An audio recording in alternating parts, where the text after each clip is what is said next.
misalkan air laut, air mata air sungai, air salju, air es, gitu kan. Nah, kenapa sampai takut ada orang yang mengambil air di luar daripada sumber ini? Gitu ya, seperti tadi kata si kameramen itu, air mata itu nggak boleh. Air mata, kalau mata air boleh, kalau air mata nggak boleh. Nggak boleh. Ya kali kan dia nangis. Nah gitu iya, habis. orang nangis kagak berhenti sampai dapat sebak misalkan air, terus lumayan nih ada air mata nih pakai wudhu, nggak boleh, gitu kan.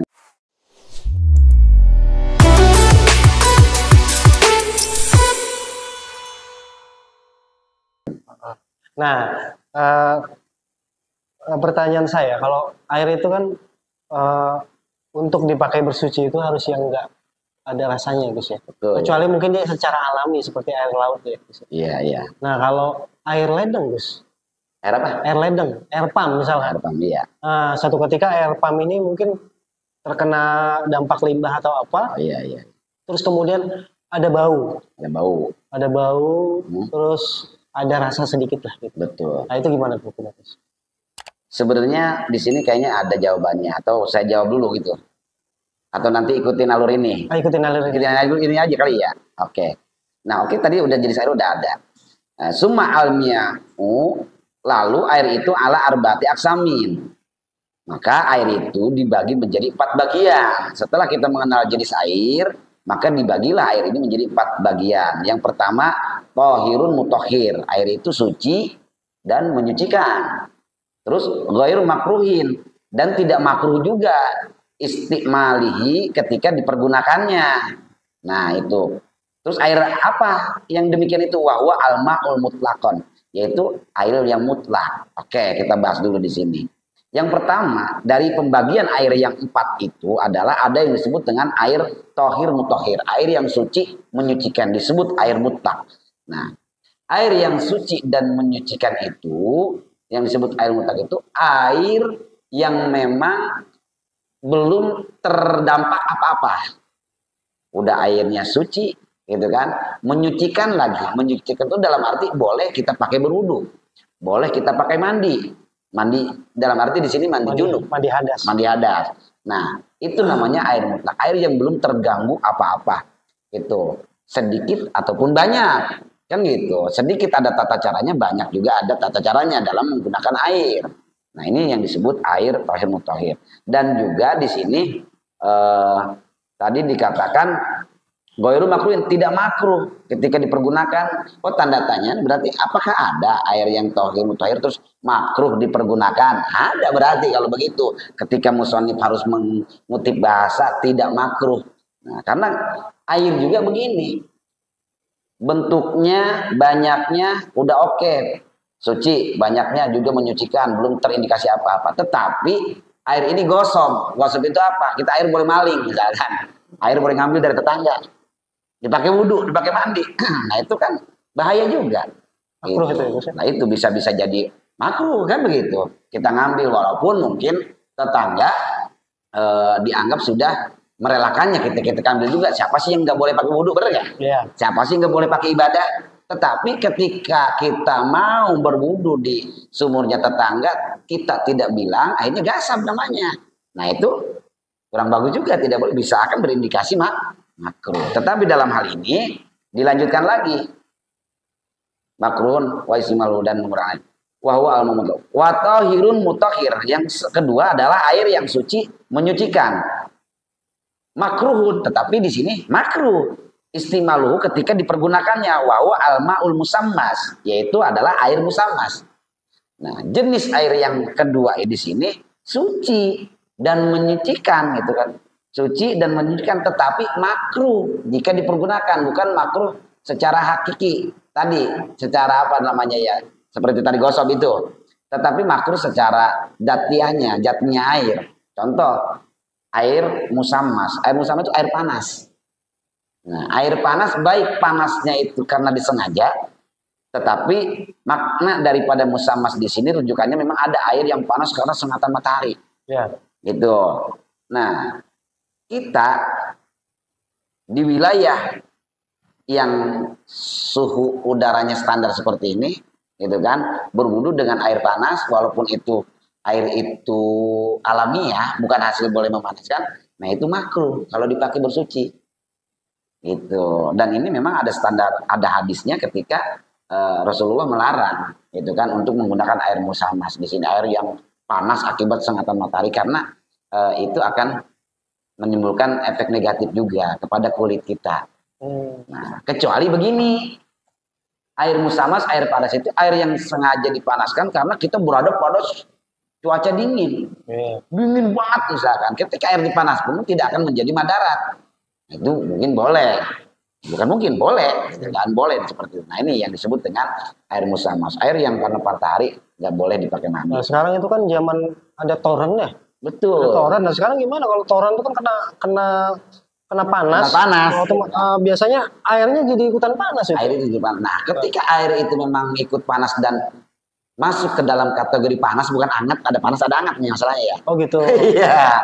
Mungkin ini masuknya kalau kebanyakan di kita, walaupun tersengat matahari, gitu kan, karena kualitas toren kita udah bagus-bagus, gitu. Nah akhirnya air yang keluar. Ini iklan toren nih. Takutnya kegeser ke situ saya nih. Takut kegeser iklan toren ujung-ujungnya. Nah air ini hangat, itu masih boleh. Karena di sini yang disebut musamas adalah panas. Nah kalau air sudah tambung di toren terus panas, keluarnya paling cuma hangat. Kalau panas mah ya tetap nggak boleh. Itu baik panas itu karena misalkan kena sengatan langsung matahari ataupun dia itu panas karena terbungkus oleh benda yang bisa melahirkan panas. Torennya misalkan mengandung menambah suhu panas ketika tersengat matahari itu sudah menambah panas lagi. Nah itu tetap di sini kategorinya adalah musamas. Itu. Nah itu makruh itu ketika dipergunakan untuk bersuci, berwudu, terus juga kita mandi junub. Tapi kalau misalkan bagaimana untuk mencuci pakaian boleh. Tidak makruh itu mah diperbolehkan. Nah itu Bang Cecep ya. Terus yang ketiga nanti wa tahirun ghairu mutahhir. Jadi yang ketiga itu adalah jenis air yang suci namun tidak menyucikan. Ligorihi kepada yang lainnya. Wa huwa al-ma'ul mustakmal, yaitu air yang mustakmal. Itu kan wal mutagoyar bima dan berubah oleh sesuatu hal itu yang mencampurinya minat tohirati dari kesuciannya. Nah berarti begini, ada air yang tohir ghairu mutahhir, dia itu suci tetapi tidak menyucikan. Karena apa yang mengakibatkan tidak menyucikan? Yang pertama diakibatkan al mustakmal, diakibatkan bekas dipakai, bekas terpakai. Jadi air tersebut tercampur, gitu kan, mukhalid, tercampur oleh air yang bekas dipakai. Bekas dipakai itu bekas dipakai apa? Bekas dipakai bersuci maksudnya. Bukan bekas dipakai cebok misalkan, bekas dipakai mandi biasa, nggak apa-apa. Itu. Nah ini juga ada satu apa? Ada satu yang masih harus dipertegas lagi. Ada orang air mustakmal gitu. Oh ini bekas dipakai.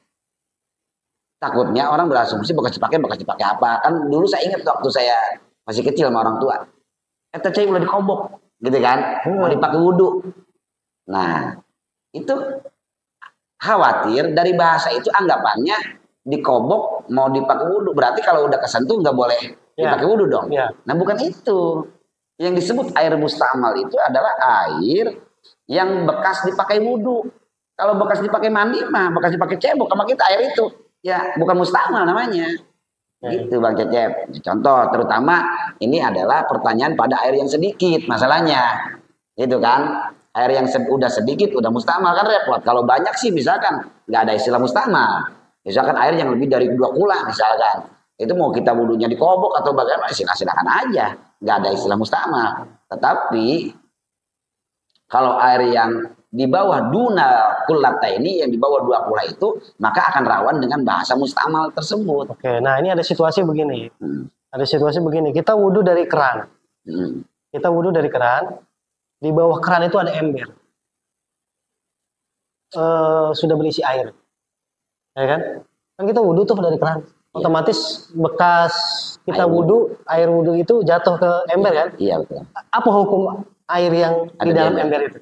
Nah, hukum air yang hukum air yang ada di ember itu mustakmal. Mustakmal ya. Mustakmal karena apa? Dia air tercampur ya. Iya, air mustakmal itu kan air, jatuhnya air yang dimana air itu hasil daripada basuhan kita bertoharoh, bersuci. Itu kan. Baik mandi adus juga kan namanya juga musta'mal. Gitu kan, atau kita berwudu.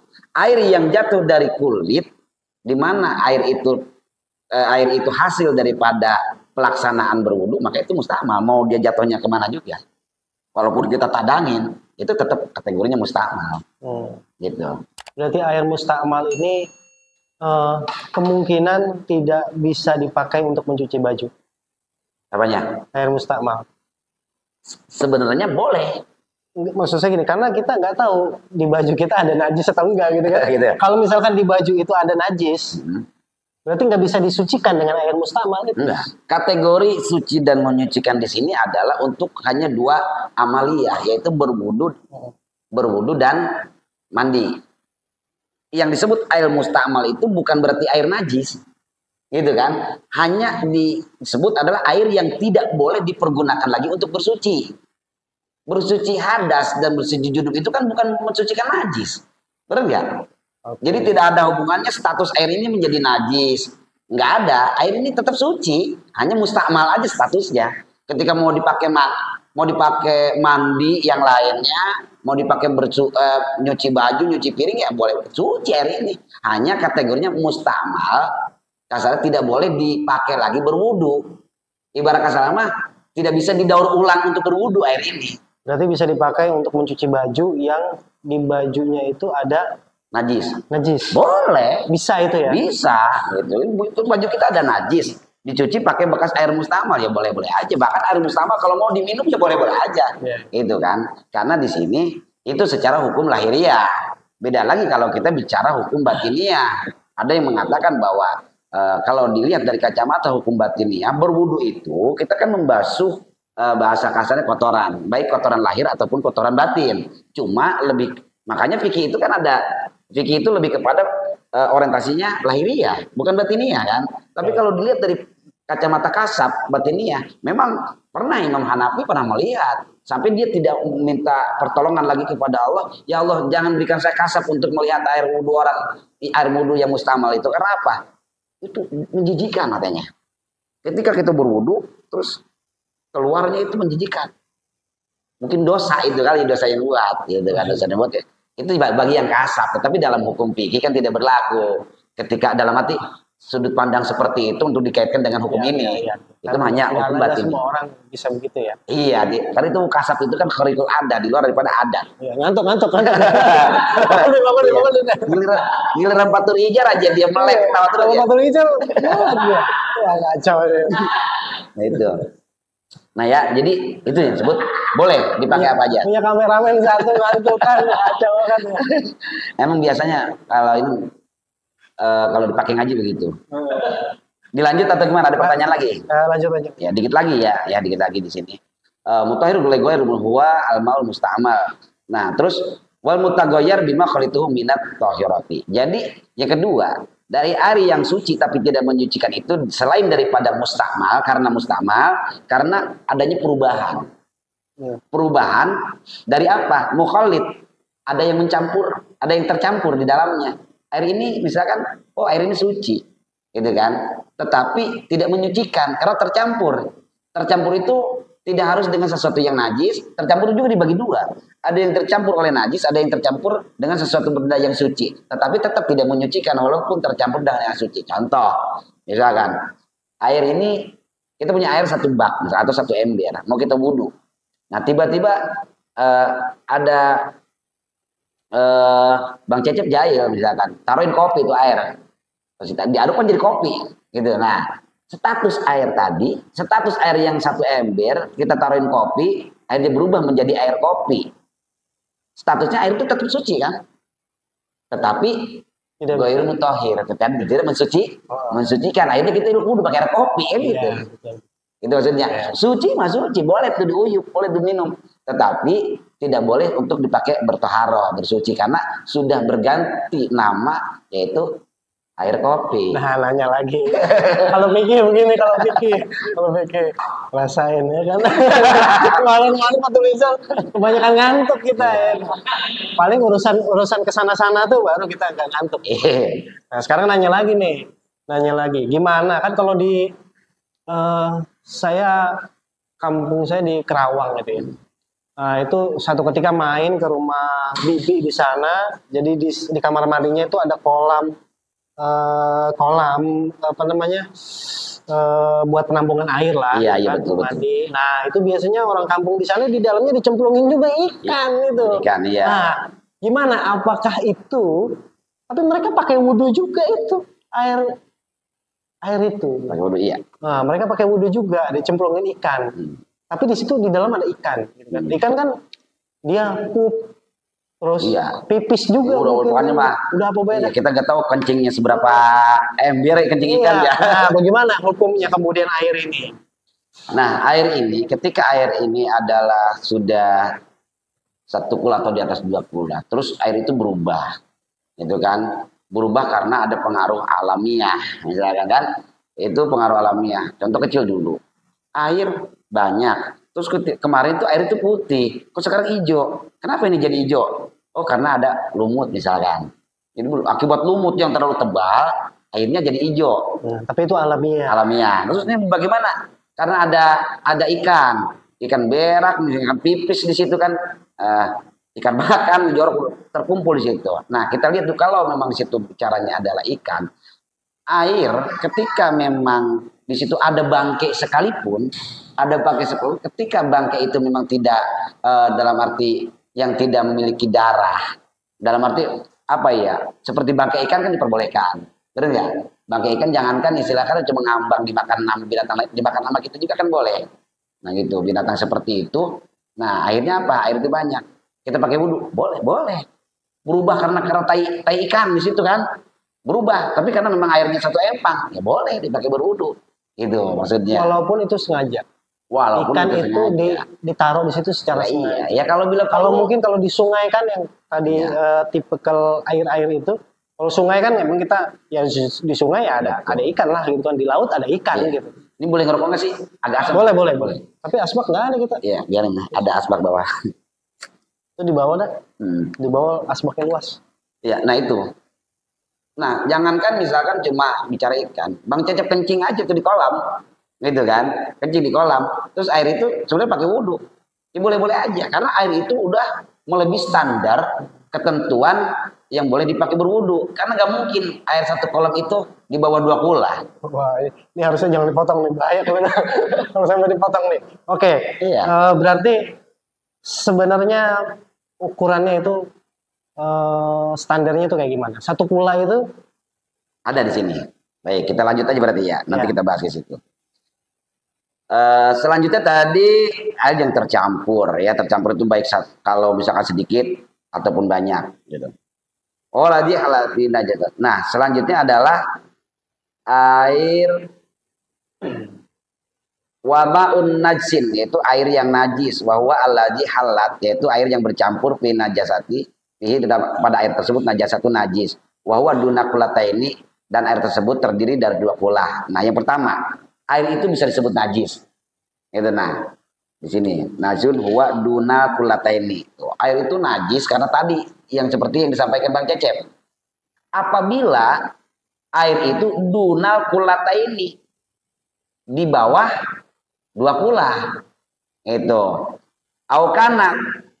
Nah, aukana kulataini patagoyar, atau misalkan 2 kulah patagoyar terus berubah, terjadi adanya perubahan yang signifikan, misalkan contoh air itu di atas 2 kulah terus atau 1 kulah kedapatan najis di situ. Nah terus air itu berubah apanya? Yang pertama, kalau air yang di bawah 2 kulah berubah warna launuha gitu kan, terus rasanya dan baunya berubah. Itu perubahan itu karena pengaruh si bangkai tadi. Nah itu baru tidak boleh.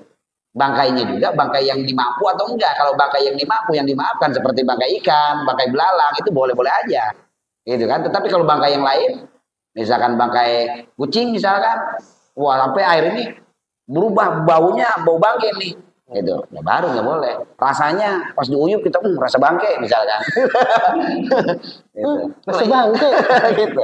Nah itu baru nggak boleh. Jadi ada 3 poin yang menjadi catatan kita. Yang pertama adalah launuha warnanya, gitu kan. Yang kedua adalah rihuha, yaitu penciumannya, apa ambunya gitu, baunya, aromanya. Tapi bisa jadi kasus kayak gitu Gus ya, kalau misalkan ngambilnya itu dari sumur yang dalam itu ya Gus ya, sumur zaman dulu itu, yang dikerek, sumur kerek ya. Iya. Sumur kerek itu bisa jadi ya. Jadi ada misalkan bangke, iya.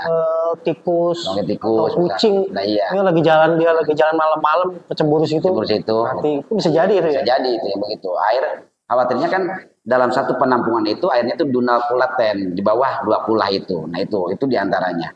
Nah sekarang masuk ke wilayah takaran kulah misalnya di sini. Wal kulatani, dan adapun 2 kulah itu adalah khamsumiatin ritlin. Jadi wal kulatani khamsumiatin ritlin, yaitu yang disebut dengan takaran 2 kulah adalah li khamsumiatin ritlin, berarti khamsumiatin 500 liter. Tetapi liternya itu liter apa di sini? Bil Baghdadi, literan Baghdadi. Waduh, literan orang Baghdad. Literan orang Setu nggak ada. Aduh. Nah, takriban kilasa. Jadi literan kita biasanya ditambahin biar kelihatan banyak. Literan kita korupsi. Dikurangin, dekok ini dekok bawah. Lagi udah literan kita udah totong di bawah. Kacau. Kenapa ini harus pakai ritlin Baghdadin ke literan Baghdad itu? Literan orang kita membayar tahu. Tapi nggak bisa juga ya, karena memang pikir ini lahir dari sono. Gitu. Bisa dimengerti, bisa. Iya. Terus, berarti 5 liter apa? 500 liter. Nah, tetapi dalam hal ini menuai banyak perbedaan, ada yang 500, ada yang 1000 liter, gitu kan. Karena kenapa ini literan setelah dianalisis khamsumiatin Baghdad di sini adalah tidak ada yang bisa menjawab secara aktual gitu, secara pasti, maksudnya takaran liter Baghdad itu segimana, bedanya dengan kita itu di mana, kesamaannya di mana, kan gitu ya. Karena bicara takaran kan itu punya macam-macam ukuran, ada yang 1 kubik itu berapa liter kita, itu kan ada, kalau minyak sekian barel, 1 barel itu berapa liter, berapa kubik, berapa. Nah, mengenai tentang 500 ini ternyata menimbulkan banyak perbedaan juga. Tetapi tetap kita harus punya jawaban dong, kan, jawaban yang pastinya untuk kita sebagai Syafi'iyah, gitu kan. Larinya kemana nih? Nah, seperti pernah di hasil muktamar dari para ulama-ulama Nahdlatul Ulama mengatakan bahwa takaran yang disepakati itu yaitu sekitar 270 liter yang disebut dengan kategori 2 kulah. Jadi ada 270 liter kita pakai literan kita, tidak pakai literan yang lain. Kalau misalkan diidentifikasi dengan literan kita 270 liter. Nah, kalau sekitar, kalau 1 drum kita rata-rata berapa liter sih? 1 drum itu berapa liter? 200. Nah, sekarang gini aja. Ada yang 300 sih, ada yang 301. Oke. Sekarang bak-bak mandi kayak di perumahan-perumahan, klaster-klaster kecil ya, untuk perumahan kecil, rata-rata itu kan berapa liter itu bak-bak yang segitiga? Kan kalau perumahan memang pakai kontraktor samain baknya. Kalau menurut saya itu sedikit banget itu ya. Iya. Nggak nyampe 270 literan. Nggak nyampe, mungkin paling 1 kula kali ya, kalau hitungan mungkin lah, iya. Ukuran 2 kula itu ya tadi 270 liter. Menurut dalam arti ulama-ulama kontemporer ini menyepakati, gitu kan. Nah, sekian. Jadi kita menggunakan pakai itu. Nah, kalau misalkan di bawah itu berarti di bawah 2 kula. Apabila mukhalid tercampur tadi oleh najis, nah tetap nggak boleh. Gitu. Terus kalaupun kita nanti terkena mustamal berarti nggak boleh juga. Nah, gitu. Jadi kalau udah 2 liter mau kecampur apa gitu ya nggak apa-apa. Kalau udah lebih dari itu, udah banyak selama tidak berubah gitu warnanya, baunya dan rasanya, ya silakan aja, jadi masalah mau dipakai berwudu. Mau dikencingin, kayak mau diberakin, kayak jangan nggak usah bicara berak ikan, berak kita aja nggak apa-apa. Kita dipakai berwudu. Kalau seandainya air itu banyak di atas 2 kula. Barangkali itu Bang Cecep ya. Kita sudah sampai kepada satu bab tentang toharoh di sini. Udah membahas tentang jenis-jenis air dan juga kategori air. Gitu. Bahwa air itu terbagi menjadi 4, gitu kan. Dari mulai tohir, mutohir, tohir, ghairi mutohir, dan sebagainya di sini. Dan juga takaran tentang jumlah air yang dimasuk ke dalam 2 kula. Di bab pertama kita ini yang bisa saya sampaikan. Oke, karena hari juga sudah mulai gelap, sudah mulai senja. Kita sudahi obrolan kita, kajian kita. Mudah-mudahan bermanfaat. Kita lanjut lagi di episode selanjutnya. Kira-kira apa yang mau kita bahas di episode selanjutnya, Mas? Episode selanjutnya berarti kita akan membahas tentang wajuludul maitati. Jadi tentang bagaimana kita mengeringkan kulit-kulit binatang. Oh gitu. Okay. Kayak misalkan ada kulit apa kita keringkan, kita dalam istilah kita disamak misalkan, dipakai tas, dipakai apa, dipisahkan bedu, ya bedu dan lain sebagainya. Mungkin nanti akan masuk ke pembahasan itu. Kikil. Terima kasih. Kita wallahu a'lam bishawab. Dukung terus Notice Channel Official. Insyaallah bisa lebih bermanfaat ke depannya. Kasih kita masukan, kasih kita kritikan. Komentarnya jangan lupa like, subscribe, and share. Notice Channel Official, siar, sair, silaturahmi. Assalamualaikum warahmatullahi wabarakatuh. Waalaikumsalam.